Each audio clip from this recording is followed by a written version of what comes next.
আবার চলে এসেছি অনেক দিন পর আমার একটা ছোট্ট ব্লগ নিয়ে। সবাই কেমন আছো? আশা করি সকলেই ভালো আছো। হঠাৎ করে এবছর শীতের একদম শেষ দিকটায় মনে হলো যা একটু সকাল সকাল ঘুম থেকে উঠে গ্রাম থেকে ঘুরে আসি। আমার যেখানে বাড়ি সেখান থেকে দিল্লি রোড ক্রস করে ওপারে গেলেই কিন্তু গ্রামের পথ শুরু।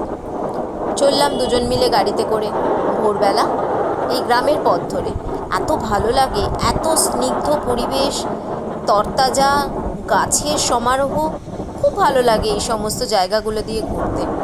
আসলে উদ্দেশ্যটা ছিল গ্রামটা একটু ঘোরা, গ্রাম্য পরিবেশে ওখানকার মানুষরা কি করছে, কি কাজকর্ম, সবগুলো একটু দেখা আর তোমাদের সামনে সেগুলো তুলে ধরা। চলো গাড়ি নিয়ে এগোতে এগোতে একটু একটু করে গল্প করা যায়। শীত প্রায় চলে যাওয়ার পথে।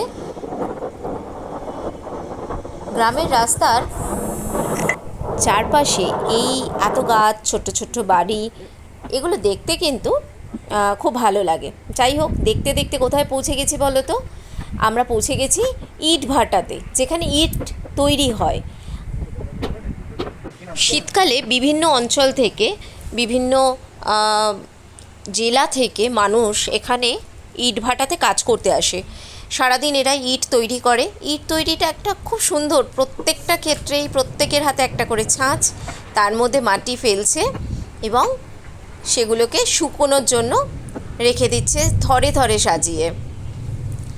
এত সুন্দর, প্রত্যেকে খুব ব্যস্ত, কারণ এই সময়টাই কিন্তু এদের রোজগারের মূল সময়, যারা মূলত ইটভাটায় কাজ করে। এবং এরা কিন্তু এখানে বেশ কয়েক মাসের জন্য চলে আসে নিজেদের সমস্ত প্রয়োজনীয় জিনিসপত্র নিয়ে।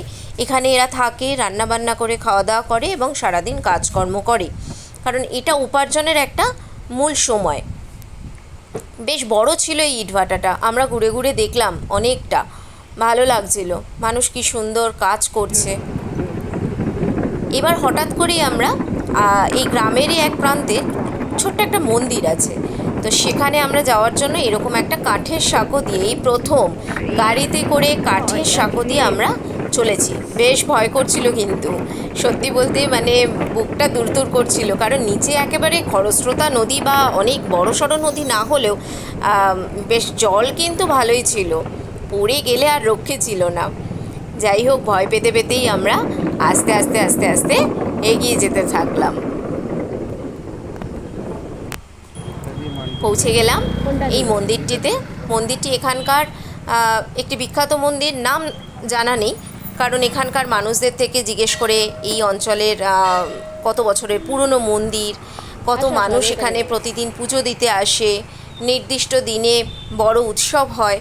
ভালো লাগছিল ঘুরে দেখতে, কারণ আমরা যে জায়গায় থাকি সেখানে এত ব্যস্ত পরিবেশে এই শান্তি, মন্দির, রাস্তা, এই ব্যাপারগুলো মানে থাকে না, সাধারণত পাই না আমরা আমাদের ব্যস্ত জীবনে।